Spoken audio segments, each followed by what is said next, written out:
Hello, everybody, and welcome back to the Thanks, But No One Asked You podcast where storytelling meets unsolicited advice. And I am joined today by AJ, who is the Assistant Commissioner of the MAAC Conference, MAAC, not to be confused with the MAC. Welcome. Thank you. Hello, how are you? I'm good. It's so awkward. For everybody who's ever been on a podcast, people chat before the podcast and then they jump on, they have to act like they weren't just talking. It's very weird. I also want to give myself some flowers for the audience. I fixed my camera. I've been complaining about my camera for months because it's so grainy and it looks terrible. And I was on a Black Friday sale about to buy another camera. Do you know what the problem was? What's that? Lighting. So did you need a new one? No.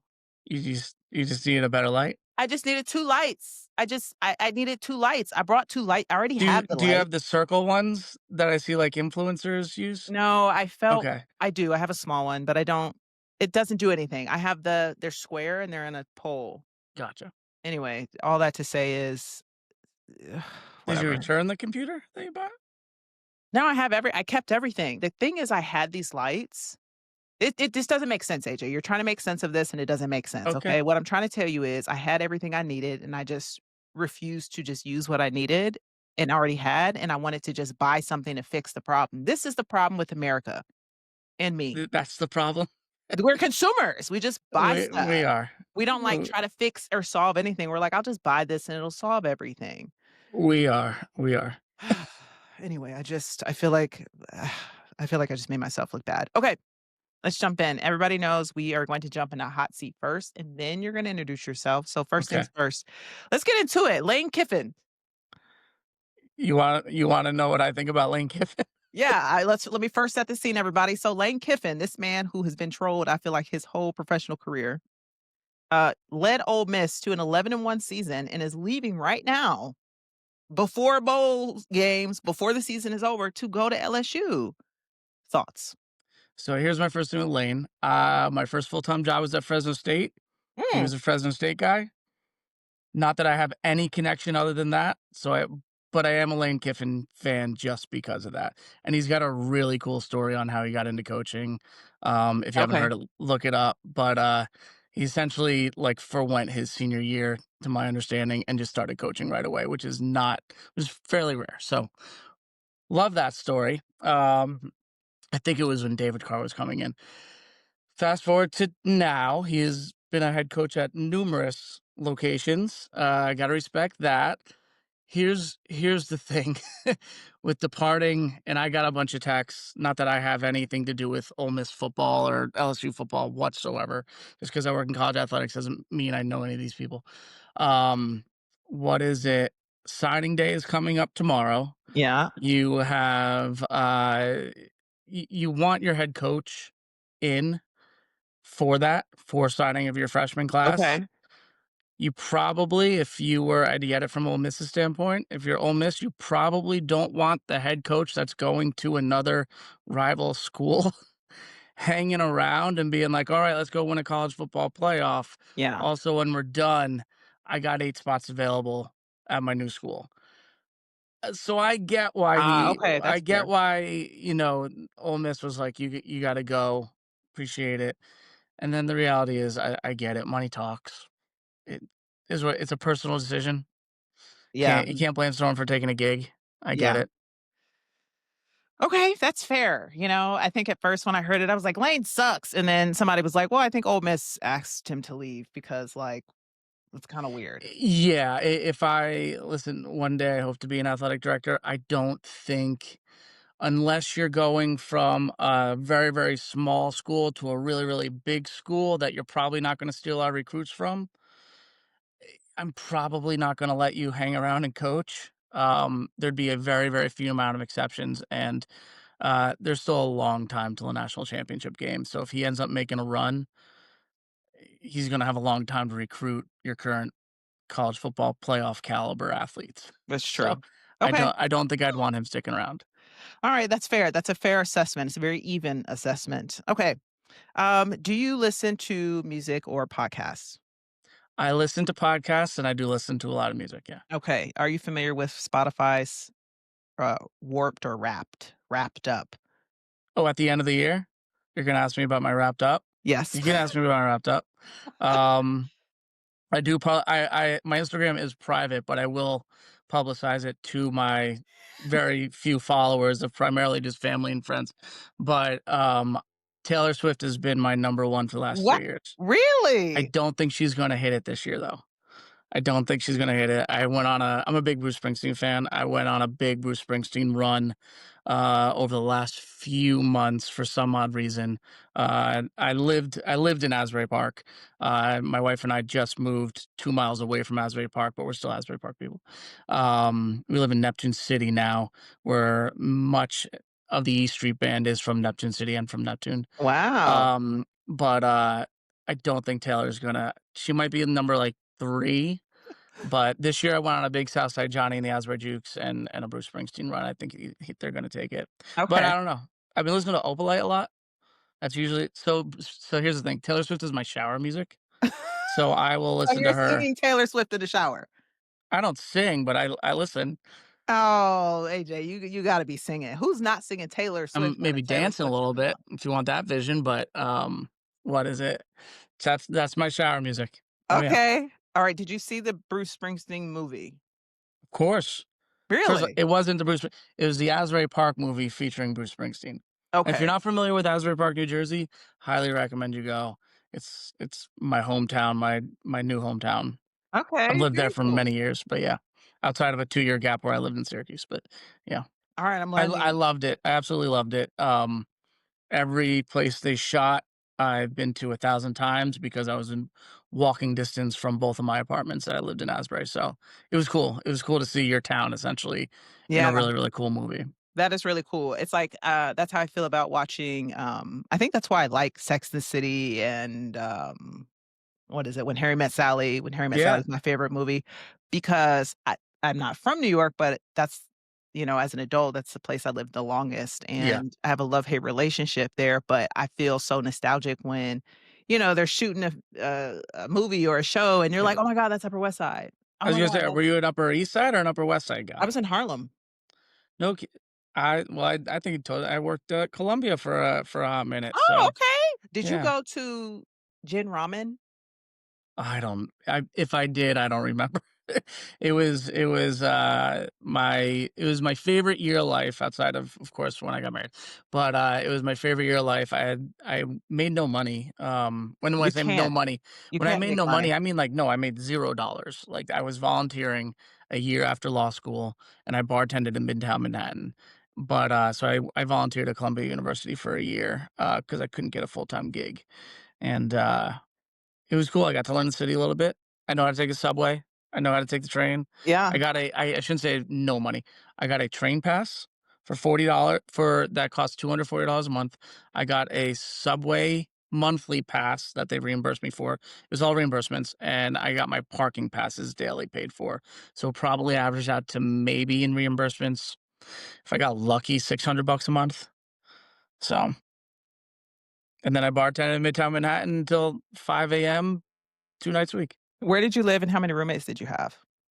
One roommate, her name was Grandma. Her name was Nana. Charlotte, if you will. She lived upstairs. I got very lucky. Her house in Linden, New Jersey. My aunt and uncle used to live in the basement, and they converted it into a full apartment. So Okay. I had my completely own space in Linden.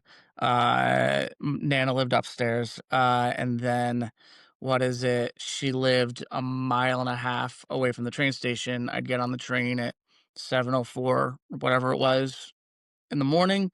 I'd get to work at like 9:15. So your internship, you can't call it work, you didn't get paid, it's No kidding. And it wasn't ego because here's the thing, like, that internship was also a year after graduating law school, so I had friends, like, with legitimate jobs. yeah, They're like, "What are you doing?" I was like, "Well, I'm in the city every day." But, my money gets I don't really have much, but I had a lot of fun. My cousin lived in Brooklyn, so okay, I would stay with him at least once a week on the couch, and we would just, you know, have a lot of fun. yeah. And the one story, because I then ended up working for my boss at Columbia later on at Monmouth University, and she would tell stories. She's like, Oh, yeah, there are multiple times where he showed up on Friday wearing, like, the exact same shirt, and, like, Oh, we just no. knew that, like, I was like, "Yeah, I probably did karaoke that night in Koreatown," and, um, yeah, it was a lot of fun. New York, Yeah. yes, I always tell people I think I just did, like, a little clip or something on my Instagram about, like, being broke in New York City was I had a lot of fun. Yeah. You find Like, ways. it's just I feel like the expectations are lower, so you're just Yeah, open to way more. You're yeah, like, "Yeah, I'll just go to this dive bar at 3 a.m. with tourists." Like, why not? Versus yeah, I feel like when you get more money, you're kinda like, "Ooh, I don't do that anymore," or your friend group doesn't do that anymore. But New yes. York, I feel like you should just be broke. Just most people probably are, quite frankly. I and we can talk about it. I highly recommend a completely broke year. Right? If not, no more than a few, but at least one. And when I say broke, I mean like, oh, I'm struggling. That's not broke. I mean like broke. I mean Yeah. like, do I have enough money to last me through the end of the week to Yeah. feed myself You're broke? like, "Rent or groceries?" Yes. And Yeah, exactly. if it's rent, then where can I get free food? Okay, does my Yes. job have free food? You know, you're joining the channels where they're like, "Hey, it's free pizza over here." Like, "Bet, say less." You're Yes. getting the free samples and the fairway. Like, you are pulling it together. Yes. Yeah. Oh, New York. Oh, New York. Okay. Last question. Hmm. We were talking about age. We just had to check. So everybody here, we are 80s babies. And you work around you work with the youth still. Like I do not. I used to be the youth, and now I'm starting to realize I work with the youth. You are old now is Yeah. actually what's happening. You're not like super old because 60-year-olds would be offended if we said we were old. However, in the grand scheme of things, like we are washed in a lot of people's Yes. eyes. And so what was the moment that you realized like, damn, am I am I old now?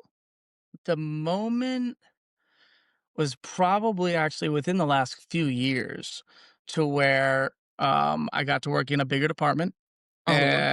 at a Power 4 school, and I started really seeing people go into their entry level jobs. Now, previous to that, I was working at institutions where a lot of people didn't leave, so even like those entry level jobs were still filled by people who just had them for 6 years, That's and crazy. maybe they got a little bit promoted here and there, and maybe it wasn't as entry level as when they started. But when I went to a Power 4 school, a million entry level jobs, including in my area of compliance, and I started really seeing different or hearing different lingo and seeing different priorities and I was like, "Oh yeah, I did not do that when I was 20 whatever." And I was yeah, so probably within the last 3 years, so between those ages of like 35 and I'm about to be 38, Yeah. that's when I Yeah. started to feel it a little bit. Yeah. Yeah, I said, I don't know what I said, but I didn't call something the bomb. I didn't say anything. I think I said something was fire, and a kid was like he was like 22. He was like, "Fire, we don't you're washed." And I was like, "It's just fire. It's not like I'm not saying fuego, like, I'm saying fire." He was like, "No, it's top tier now." I love it. I also have a little sister who's 14 years younger than me. Wow, So okay. I'm the oldest, she's the youngest, and there's two in between. So seeing her get through high school and then get through college, come into her amazing personality, and start hearing her language, when I would go home or she would come home from college or whatever, and I'm like, "Alright." So, like, I learned "slay" from her. I didn't know what that was, and Yeah, she had to slay, explain yeah, it to me, yeah, yeah. and I was like, "Why are there so many rips in your jeans? Like, do we need to go to the jeans store?" She's like, "I The actually jeans bought store these, is and crazy. I guarantee they're more expensive than your jeans." I said, "I well, Kohl's was Ooh. having a sale." No, I'm making stuff up, but, like yeah. Okay. All right. Well, we're washed. Congratulations. Welcome. I don't mind it here. I'm glad to not be a youth right now. I'm like, yeah, I'm happier in this space, guys. Enjoy it. Okay. It's interview time. Please tell the good people about yourself, whatever you want them to know about who AJ is. Sure. AJ stands for Albert Joseph. So some people still call me Albert. Some like my best high school friends will call me Albert. I don't even know when that started, but they'll do that. But the majority of people call me AJ. I'm I'm the Associate Commissioner for Compliance and Student Development at the Metro Atlantic Athletic Conference, also known as the MAAC. We The are doing a MAAC. That's what we'll well, call it. okay. Go on our Instagram and you'll see a bunch of people making fun of that. We are doing a brand repositioning right now, to try to avoid those a little bit. Yeah. I'm not heavily part of it because I work more in compliance and student affairs, but or student development, but I'm very excited for it to get rid of the Mac with two A's, the Mac, the Mac without football. So Oh, no. we'll see what the experts come up with there. I've worked in college athletics for I think going on it's got to be somewhere around like 12 years. So that's never good when you kind of haven't you forget the amount of time you worked in the area or the industry. Went to law school.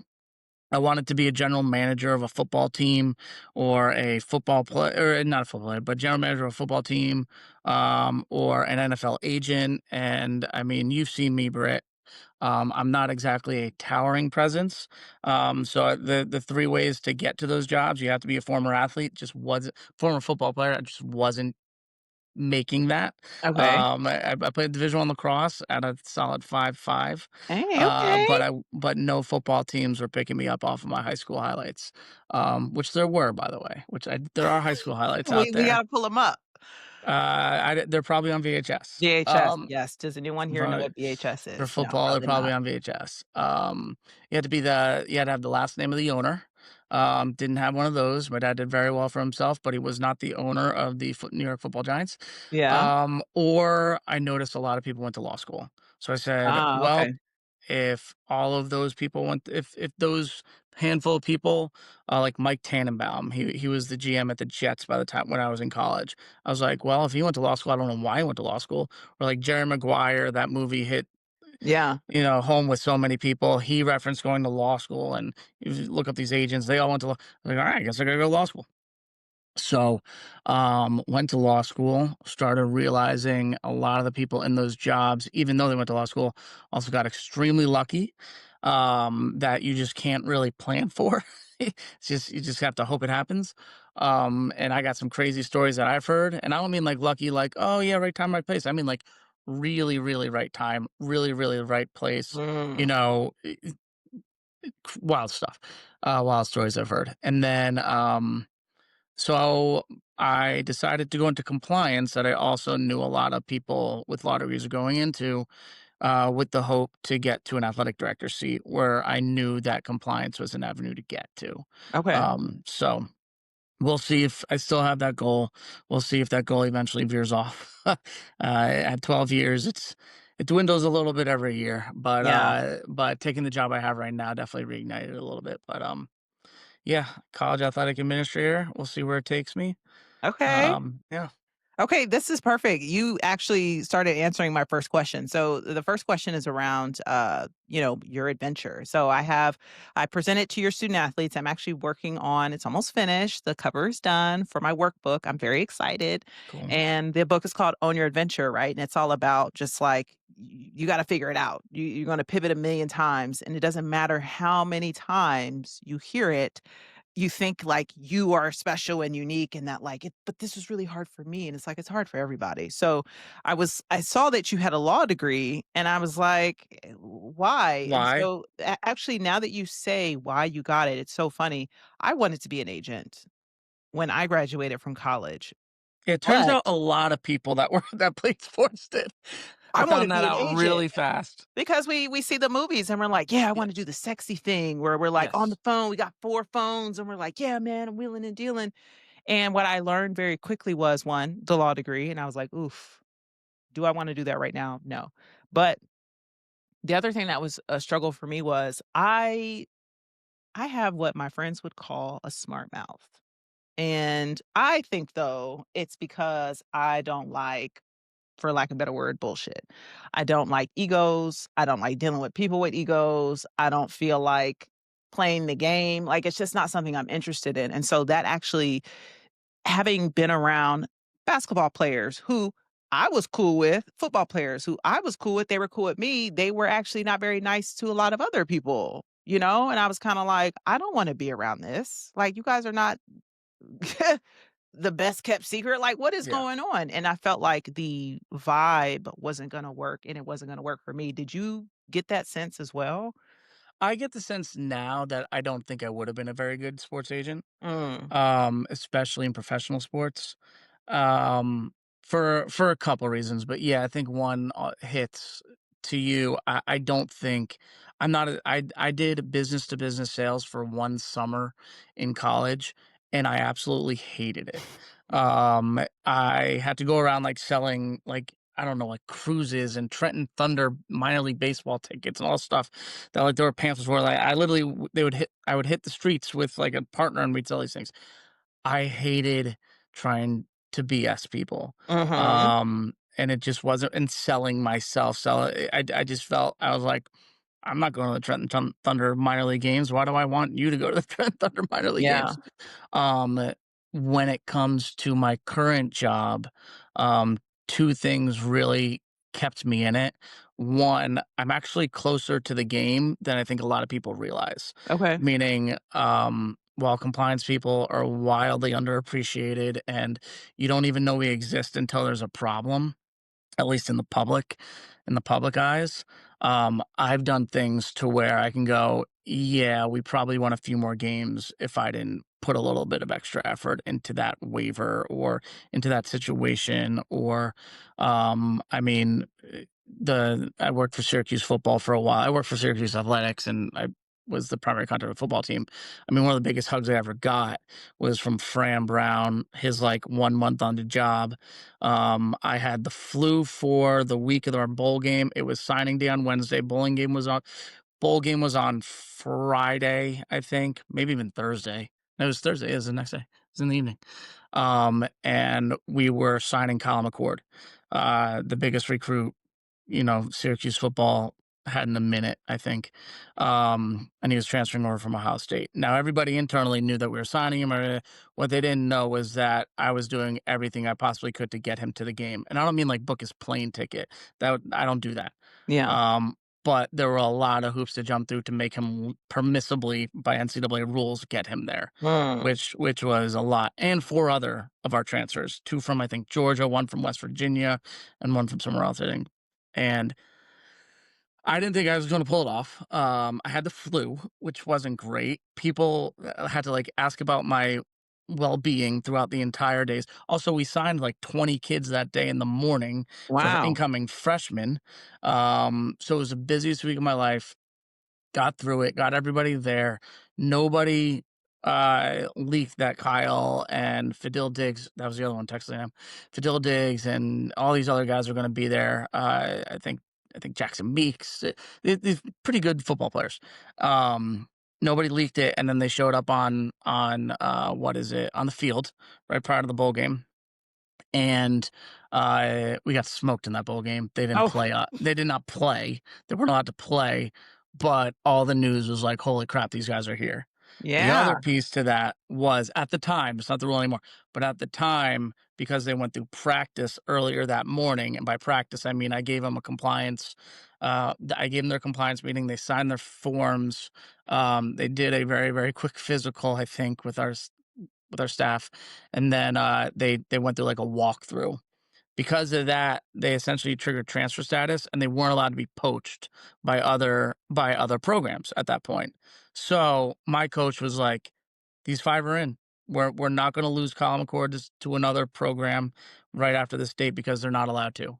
Mm. They have officially triggered transfer status."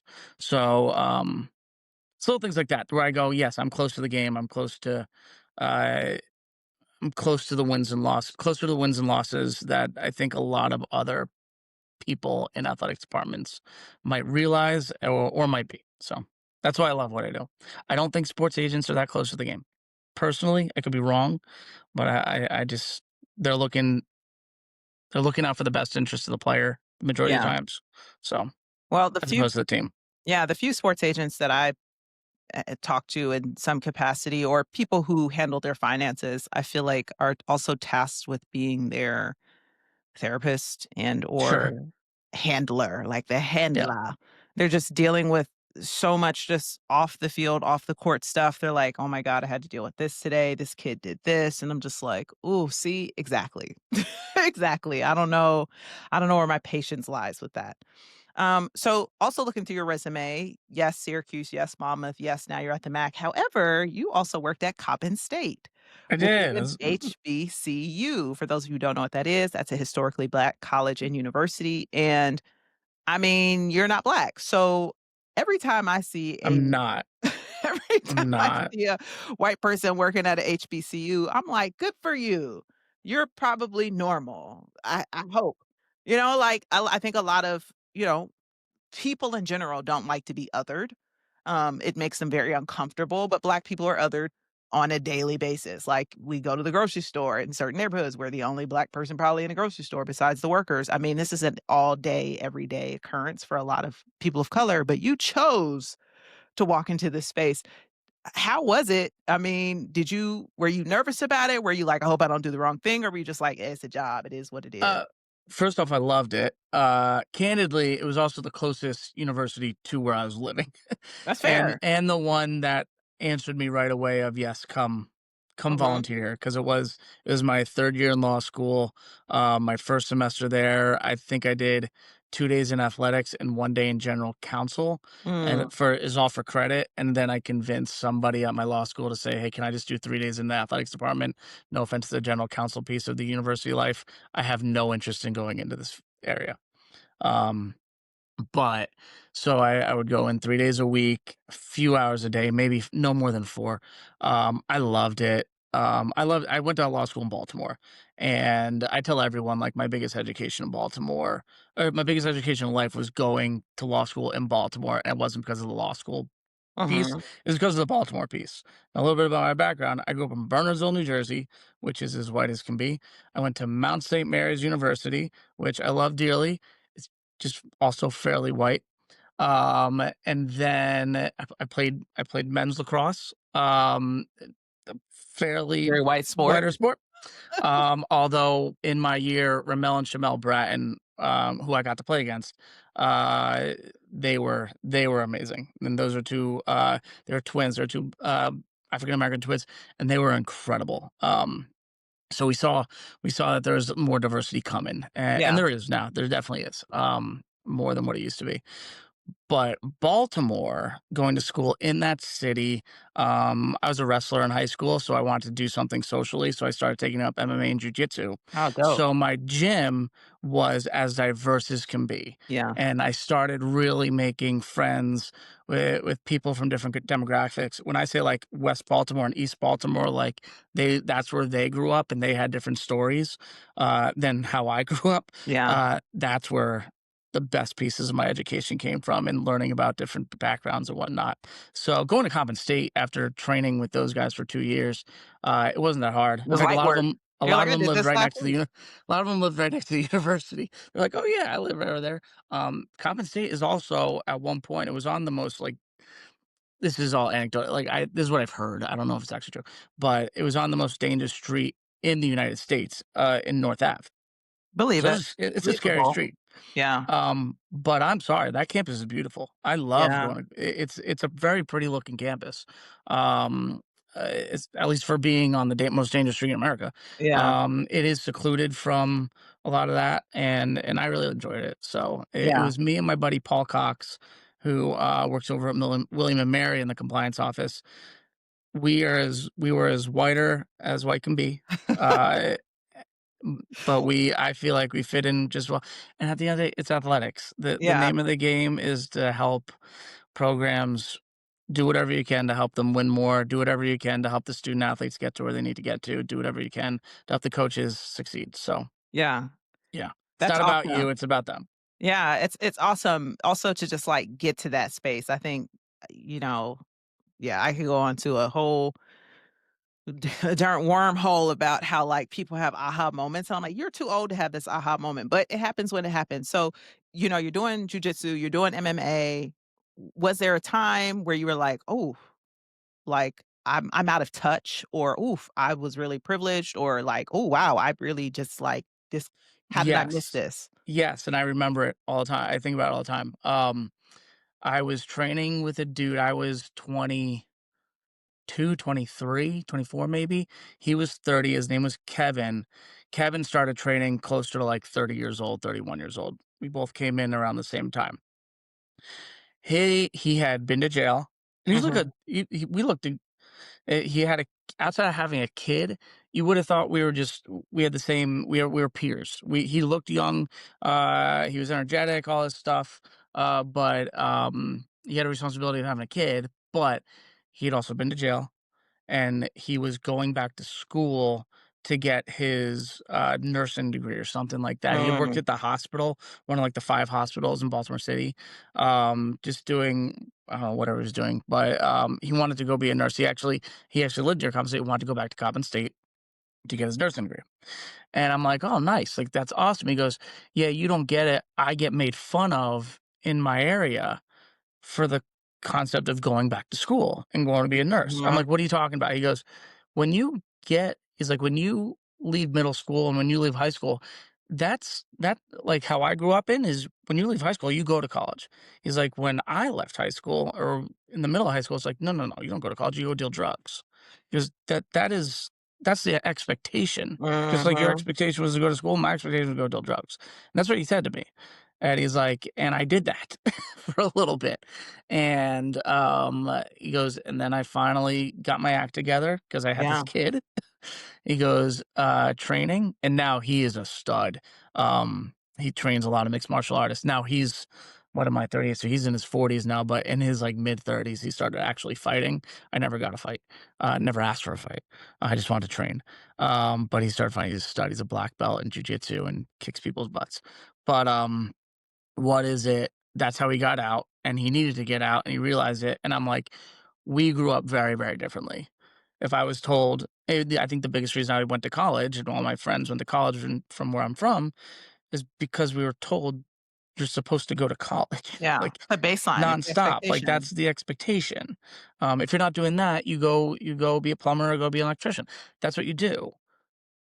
Concept of like, "No, no, go deal drugs, that's where the money's at," that was never in our world, but it was Yeah. in his. So that's where I was like, "Whoa, this is Yeah. this is a different world I'm coming into." Yeah. There's a whole I wanna learn about this. I ask a lot of questions to people who are different than me. Yeah.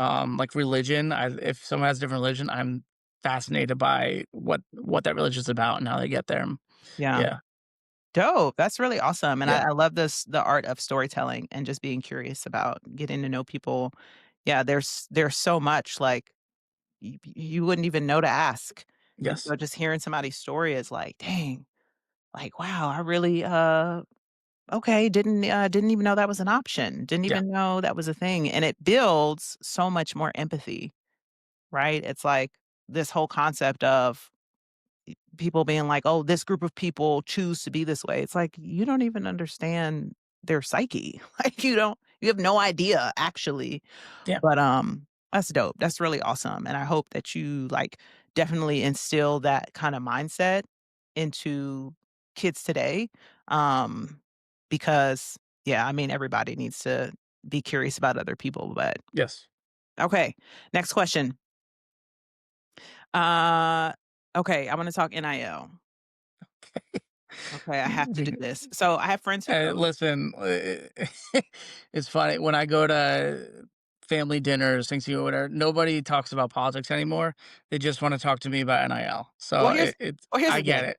I don't even wanna talk about NIL. Here's what I wanna talk about. I wanna talk about the effects of NIL because Sure. I have friends who coach in college, and, we are all the same age. We grew up I was the number 1 player coming out of high school, so, I had to ChatGPT, what would have been my net worth? They were like, "Well, it depends, you coulda had 1,000,000." I was like, "Okay," but, that's just not what happened, and it's so funny when I'm talking to my friends who are coaching, the stories that they are telling me about very average kids making 6 figures is like I'm like, "That's fine." Like, I really don't care. Money is not a driver for me, so have at it. I'm happy for anybody who can get paid. But it's like the character changes that they're noticing, and I'm kinda like, I don't know, like, being entitled or, just absurd stories, didn't that already kind of exist and, like, maybe NIL is just highlighting it more? I can't, like, is it true or in your perspective, do you find that NIL is maybe changing the character of kids a little bit more, or do you think it's always been the same? I don't know if it's changing the character as drastically as people think it is. Mhm. Um, every first of all, we're talking about college students. Mhm. Like, tell me a college student that is on. Oh, I mean, you were on full scholarship, probably. Um, tell me the men's and women's basketball players, mainly the men basketball players, that were on full scholarships that didn't also have an ego when, Right. and the football players and the men's lacrosse players that were on full scholarships, although not as many full men's lacrosse players, um, that didn't have a a little bit of an ego. It's okay. They get to have that ego. Sure. Yeah. Cool. I don't think NIL is changing it too much. Um, what I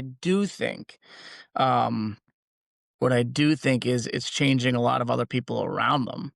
And Mm. what I mean by this is you now have at Power Four institutions your men's basketball players, your football players, your women's basketball players, making some serious dough that isn't even coming from outside sources anymore. It's coming from within the institution. How they get it, whether it's fundraising or whether the campus side is just like, here's your $20.5 million spread around however you want. That changes from school to school, but they are getting paid directly from the institution now, right? Mhm. And let's say they're getting paid $150,000, $200,000 a year. Just I'm making up numbers. And that doesn't even need to be a Power Four school. That could be a mid-major school as well, because maybe they have a really good donor and they're donating towards it. Anyway, those students who used to be on full scholarship are still working with the academic advisors who are making $55,000 a year grinding, grinding out days, being told there's not enough money to give you that $5,000 bump, that $10,000 bump. They started at 40, but they started at $38,000 a year, and they've worked and climbed to get to $70,000 a year. And meanwhile, because some laws were proposed around a few years, I don't know, like 8 years ago, where minimum levels need to change for for salaried employees. Now I've had buddies who are my age go, but dude, I make $72,000 a year, and the entry level guy's making 60. It took me 8 years, 5 years to get to 60, 7 years to get to Yeah. 60. So now you have this like people who are my age, working in academics, going. Now I have to deal with the person who is entry level making only $10,000 less than me. Uh, Had 1 year out of college or 1 year out of or out of their grad school, and then I have to work with student athletes making $200,000 a year. Meanwhile, I've been told for the last 10 years there's no money to give me. This is so I have seen that piece of the Mm. puzzle impacted, and I've seen a lot of people in athletics get out because of it. They're like, I'm not those." And now on top of it, you potentially, depending on the culture of your coaching staff, you may also have coaches bringing that stuff into the limelight of, listen, we need this guy eligible. We're paying him $200,000 this year or this semester. Like this isn't like you can't have my my money be on the bench Yeah. or so it's an extra added piece to the puzzle that I think from a totality of it all. Um, there's going to be some negative effects in ways that people will not see on Twitter and will not see in the public. Yeah. Yeah. Oh, man, I didn't even think about those people. I mean, I thought about them because, I mean, my friend makes less than my friends make less than some of the players, and they're like, "Britt, I don't understand this. This is absurd." And that's depending on where you're at, everybody makes less. Or maybe not everybody, but a lot, 90% of the staff will make less. The events and facilities people who are Yeah. just working day and night, staying up till 2 a.m. In the morning, they potentially make less. So that needs to maybe be fixed one day. I don't Yeah. know if it will be, but Just a touch, just just a maybe have a touch. conversation about it. That being said, I also understand why it isn't. It's there's only so much money, and at But the end where of was it before? Before you were paying the players, it was somewhere. was it? We were told it wasn't. Uh, You're in compliance, AJ. We need you to do the digging. We need you to know. We need you to get to the bottom of it. where was it before? My guess, and I don't work in development, meaning I don't work in fundraising, but the purpose of fundraising and the points of fundraising were to fundraise for capital projects, fundraise for locker rooms, fundraise to make the recruiting experience better with a cooler auditorium and a cooler this and pinball machines in the team room and stuff like that. Now I think a lot of that fundraising has shifted a little bit to Mm. we need to fundraise to meet our $20.5 million cap. Um, yeah, so Well, sounds like a corporation. Awesome. Love to hear it. Love to see it. Okay. We are now, actually, I have one more question before we get into this or that. sure. So, this is for other people who I've had a lot of guests on my podcast who do the same work that I do. And quite frankly, I'd love to have them on because I like to hear, who are the students they like to work with. Some people like to, prefer to work with just the adults.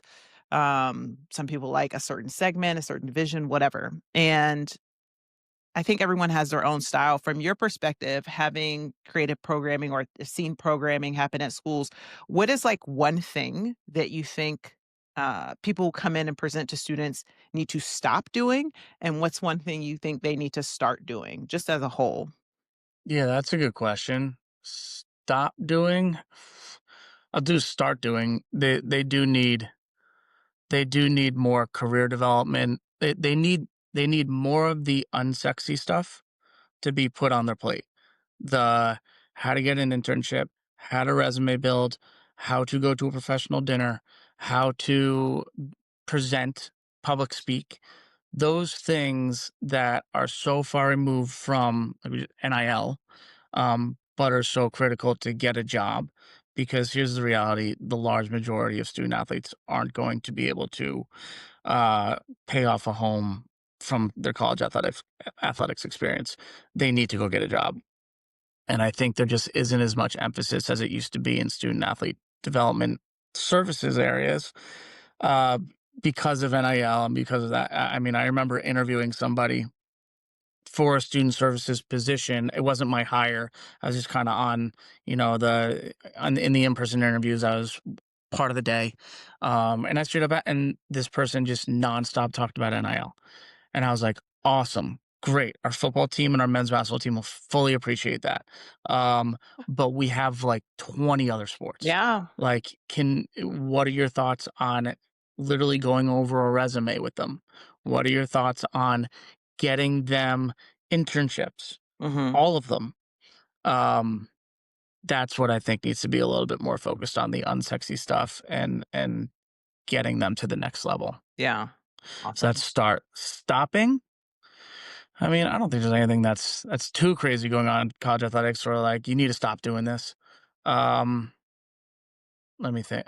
Maybe the emphasis of only NIL, right? It shouldn't be NIL or nothing. There is a lot of NIL talk when you get on college campus. Yeah.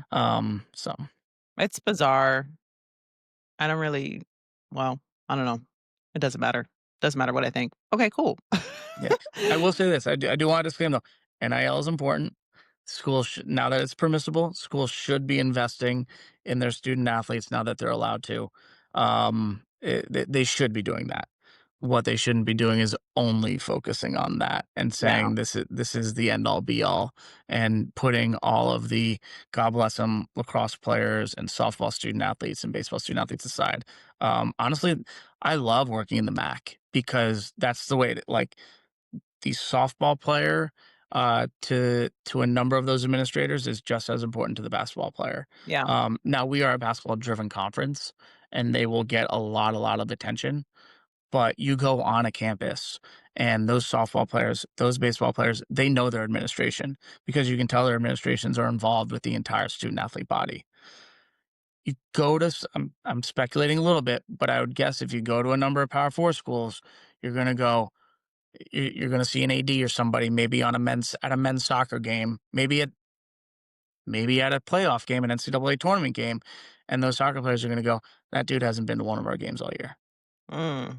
That's not the case at the MAAC. That's not the case at a Right. lot of the mid majors, and I like that. I like that atmosphere. I think we're a lot more focused on student athlete well being and the student athlete overall. So That's awesome. Yeah, I love to see it. And I told you this too, and I tell anybody I'm, reaching out to, I'm like, listen, people are like, oh, you should reach out to the women's team or you should reach out to the football team. And I'm like, no, actually, friends, when I look at my LinkedIn, my personal LinkedIn, and I look at all the student athletes that graduated from UConn are in like high up positions. They played soccer, lacrosse, golf, hockey. They played all the other sports because that they had to focus on things past a pro level, past money, and I just think their mindset was different, and so they are going to be more receptive to anything that I have to say, and I yeah, find that they are. If I go to a school and something's not mandated, which is fine, I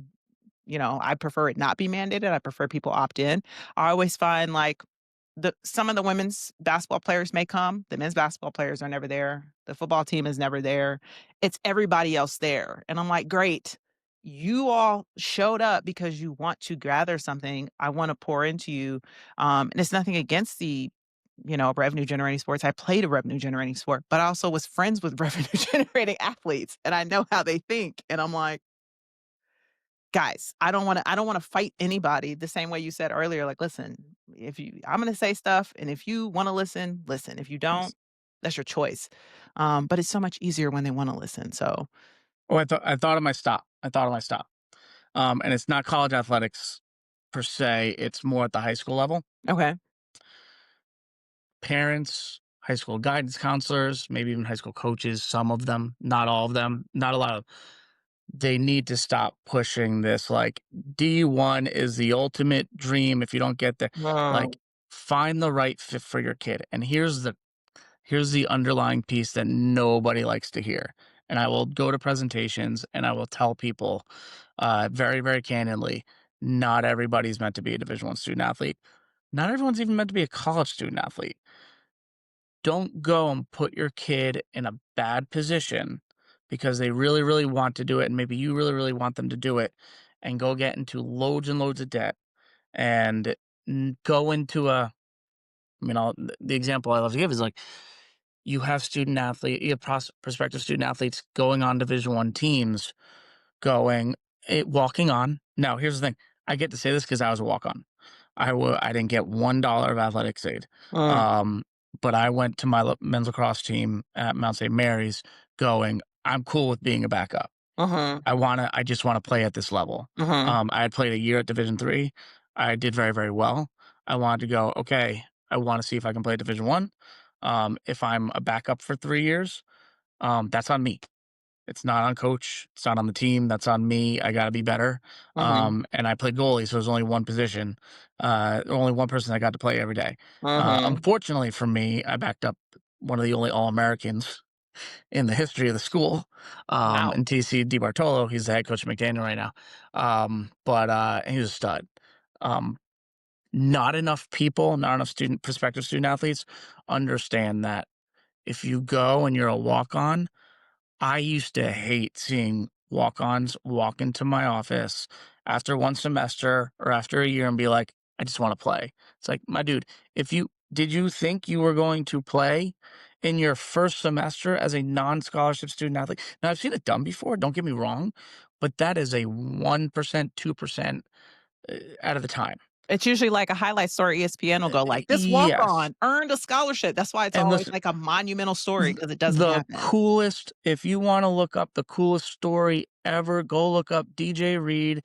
He was a Fresno State walk-on. He's currently playing for the Lions. Wow. He is the coolest story. Every now and again, I DM him. He's since stopped responding, because I'm like he's like, "Alright, this compliance guy from 10 years ago, I get it." But the first 5 years, he was like, "Thanks, bro." He's the coolest story you'll ever see. Awesome. But I hate also saying it to younger people because I don't wanna say it gives them hope, but it has the ability to give them a little bit of false hope because it is the exception, not the rule, and those happen, but yeah, parents, guidance counselors, players need Yeah. to know need to know where their limits are, and if they wanna go try to exceed those, understand what the role is, and heck, prove me the heck wrong, prove everybody wrong, and go get a scholarship, and go start, and go be an All-American. It happens all the time. Not Yeah. all the time, but it happens, but it is the exception to the rule. Yeah. So It's tough. I'm sure it's tough, to, like, how do you toe the line of, like, pushing your kid to strive for more, but also be okay with maybe the more didn't happen. Like, it's an interesting line, to toe, and I'm just thankful I don't have children. Anyway, because I don't even know how I would explain this to I just don't know. Like, how do you push someone to be exceptional, but also know there's limitations and have them understand that and then be okay with that and still show yeah, up, right? I yes, do think it takes a very special person. I don't even know. I'm not even say I don't know. I did not love basketball enough where I only played because I was tall. And yeah, then I only worked at it because I had nothing else to do. And it just so happened that I realized, oh, I'm a very disciplined human. Oh, I'm getting better. Oh, I'm different. But if I had to walk onto a team and not get a scholarship, you would not see me. You just wouldn't. And I had so much respect. I think this is what I will say. Gino is absolutely batshit crazy, but he was really good at, like, everybody on the team was on the same plane. There was no ego amigo. Yeah. And we respected anybody who walked on. You respected anybody who showed up. Maybe they had a scholarship, but right, really didn't play, only play like the last 2 minutes of any game, every eighth game. Like, respected them because practice was hard. yeah, Like, if you're showing up at practice every day, weights, conditioning, and you don't even see the field or the court, like, that's a thankless job, and I yeah. think our team did a really good job of appreciating those people, but I I just it couldn't be me. It Right, couldn't and be that's where I me. think the best teams that's where I've seen a lot of teams in a lot of different sports over many, many years. Those teams that have the cultures of like, "No, your starting player is only as good as your worst player," Mhm. like, those teams win. Yeah. Those teams do very, very good. The teams who have coaches that will recruit walk-ons heavily to go, "I want you to come in and I want you to push our starters," Yeah. and that yeah, then maybe in your last 2 years you might play, but, like, understand this is your role. I have no money to give you, but we're gonna go win a national championship or we're gonna go win a conference championship. And you're gonna have a heck of a time and you're gonna get a really, really good education out of it, but you are valued on this team, and Mhm. I need you to stay around. And yeah, maybe work towards a scholarship, but those teams have had success. The teams that are like, listen, I got my starters, my scholarship guys, and I got those walk-ons, and they help. But like, I'm like, no, dude, they're your scout team. You you play 1 game a week, but you practice another 5 with those guys. Yeah. So Yeah. like, They gotta be they gotta be dogs. just as good as the time you They play the other team. they gotta be So dogs. They gotta put your starters through hell. They gotta be annoying yes, as hell. They gotta be aggressive. Yes, as a practice player, and I they, don't think, I hope that starters and other players who are scholarship really do take that it goes back to empathy and storytelling, like, really do yes, empathize and have the perspective of, like, "Would you even do this? Would you do what they do? Probably not." If you got yes. no money, no scholarship, no recognition publicly, would you do what they do? You Yeah. wouldn't. So You're not going to financial aid office to see where your scholarship you check is. have You're to going to respect financial aid that. office to try to pay a bill, pay a bill. It's yeah, it's a different world and Yeah, respect. Respect to you, man. Shout out to the walk-ons out there. Um, that's why I wanna give leadership development courses to, walk-ons. Well, shout out to y'all. You guys are primed and ready 100%. to go. Did you know, fun fact, the head coach of the, maybe I already told you this, the head coach of the Oklahoma City Thunder, he was a when I was in college, he was one of the men's basketball team's managers. Manager. Yeah, yeah, yeah. I Yeah. think you did some of that, yeah. And he was just like the nicest dude, but also was like hustling to clean up sweat. And I was just like, that's so weird. Like, who's R dedicated for this stuff? And he's just a humble dude. He's just a grinder. Like, he puts the game and his position and his role above ego, above what people think about him, above any that's just a whole nother level of maturity. And he's always had it. And to see him where he's at, it's like as soon as I saw him be promoted and then win coach of the year, I was like, of course he did. This dude has been like this since day one that I've known him. Super nice 100%. guy. too. I just a lot of respect for those people. All right, Oh it's yeah. time. It's time for this or that. This is where you get to give unsolicited advice to two very different groups of people. Oh, they're similar. So the first one is you were once a 1L, you were once a 3L. For those of you who don't know what that is, Google it. Um, would you like to give unsolicited advice for those people who are going to be 1Ls or those who will be 3Ls this fall? Good question. And first off, one of my biggest pet peeves is giving and getting unsolicited advice, even though I will still do so from time to time. I hate getting unsolicited advice on things that I don't need unsolicited advice on.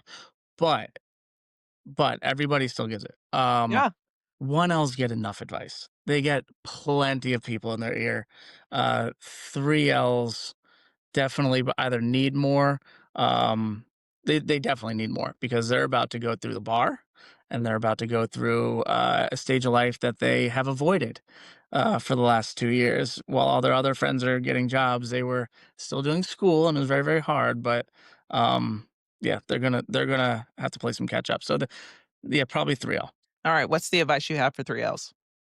What's the advice I have for You got to 3Ls? give them advice. Just because you have a law degree doesn't mean you know more than you think you do. Eh, Oh, yeah. the kids are doing this. Clock it. Yeah, get law degrees doesn't mean you're smarter than everybody you speak to. You might be smarter than some people, don't get me wrong, but there is a reality. Yes, you can probably read better, you can probably write better, you can probably, problem solve better, Mhm. but at the end of the day, the world's a big place, and there's a lot of other people who didn't go to law school that can do that stuff too, so don't think you're, God's gift to knowledge. All right. I love that. Thank you. We all need a humility check. Okay. Men's athletes or female athletes? Unsolicited advice? You got to pick one and then give them the advice. Probably female student athletes. Okay. What advice Why? would you Because have? well, first off, why? Because men's aren't gonna listen to me. Um, the What's wrong female with y'all as a collective? Like what's y'all's problem? And then why are y'all in charge of so much? We have to strip some power away, I think. Okay, sorry. Go ahead. I've had Crash it more out. female bosses than I have had male bosses, by the And way. they're always well, let me not say always. All right, go ahead. The best athletic director I have ever worked for, Marilyn McNeil at Monmouth University. She was my boss's boss. She was the best athletic director of all time as far as I'm concerned. Nice. But, yes. What advice would I give them? Is it student athletes or Yes. gotcha. Um, don't take shit from the guys. You're just as fucking good as them. Enjoy your Go sport. on. I love I loved you would see me at a lot of women's basketball games at Syracuse and Monmouth. I love sitting behind the bench. Um, they're a lot tougher than I think people give them credit for. I loved watching field hockey because those women can friggin' they can hustle. They're tough as crap. And I mean, I was a lacrosse goalie. I had a big cage in front of my face called a helmet. Um, I'm like, How are you guys all not wearing helmets?" Same thing with women's lacrosse. No idea how they're not all wearing helmets. So, their sports are a lot more fun than I think people give them credit for. They're a lot tougher than people give them credit for. So don't take shit. Okay. Have you ever been without a job? I mean, define without a job. Just jobless for a few months, maybe a year, maybe a few months. I've never not had something to do when it Okay. comes to professional life. But that year between law school and my first job at Fresno State, yeah, I mean, I didn't feel like I had a job. I wasn't getting a paycheck outside of bartending.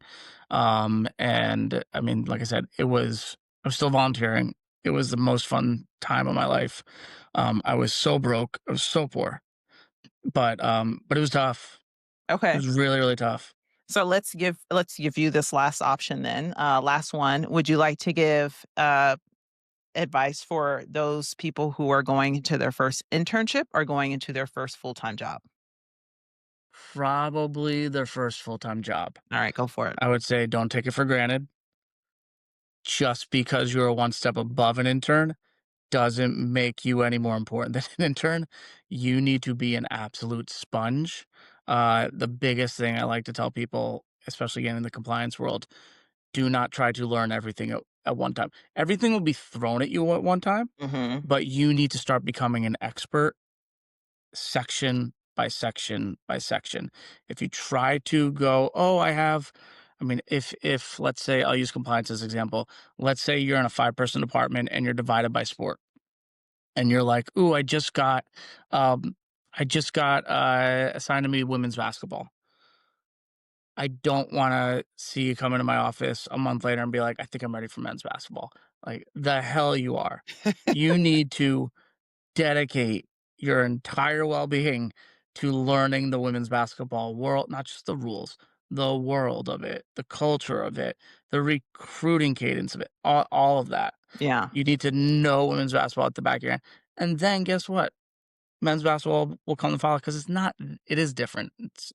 But it's not that much different, at least the Yeah. culture. So we'll start working from there. Don't tell me, hey, don't tell me 2 years in, I really want to work with that FBS football team. Yeah. You don't know men's soccer yet.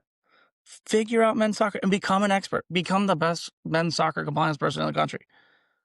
Then I'll teach you football. Okay, I A lot love of the stuff that. will translate. Be Yeah, learning, always be a learner. Well, thank you so much, AJ, AKA Albert.